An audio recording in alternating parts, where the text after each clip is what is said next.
Hi, today we're going to make a soccer cake, and it's going to be a special cake because it's for Michael's daughter, McKenna.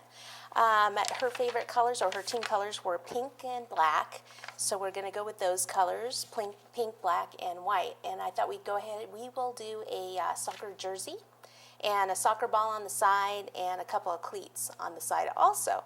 So we are starting with a quarter sheet cake, which I have right over here. I already have it filled. And I went ahead and I built it on a half sheet board, and I positioned it at an angle here so that when I cut it, because what I have to do is cut some of this quarter sheet off here to make the sleeves that'll go here. So I went ahead and built this on a bigger board, that way I don't have to transfer it later. So I can take some of this, cut it off, and build onto the sleeves, and then cut around the cake before I ice it, and we'll get to that later. So that's going to be the jersey right there. And then here I have a 6-inch round cake, and this is going to be the soccer ball. Now you could either use a 6-inch round, or you can actually use a 5-inch round, because I'm going to be rounding this and cutting some of it down. It's probably going to end up being more like a 5-inch cake, but I just had a 6-inch one baked up, so that's why I'm using a 6. So either would do with this size cake, either a 5 or a 6. If you're doing a half sheet cake, then you'd want to go with a bigger cake here for the ball. If it was a half sheet cake, I usually start with an 8-inch round for the soccer ball. And then the cleats, I have another sheet cake in the I actually have it in the freezer right now, because it's going to be better if that's frozen to carve out the cleats.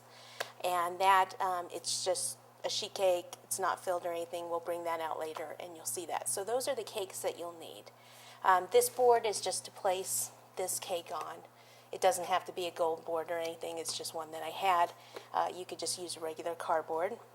And then I needed some templates. So what I did is I went online and just did a search for soccer balls, and I came up with some different sizes, so I can use this or this, whichever size my cake comes out to be, kind of as a template, so I know where all these little lines need to be on my ball. So I just printed a couple of those, and then on her shirt, on the front of the shirt, I found this little emblem. I thought this would be really cute logo right on the front of the shirt. So what I did with that is I took it, this is the edible paper. So what I did is I got this, and I just did 2 of them just in case I mess one up. Like this one got smudged actually here, so I have a second one.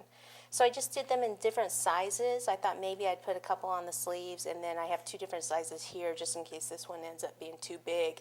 Since I had to print the sheet of paper anyway, I thought, well, just do different sizes, and that way I have them all, rather than guessing at the end.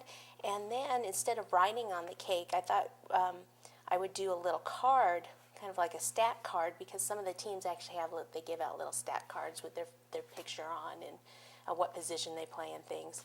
So I just thought I would do the writing on here, soccer star turns 9, and then stats with her name and then her age, 9 years old.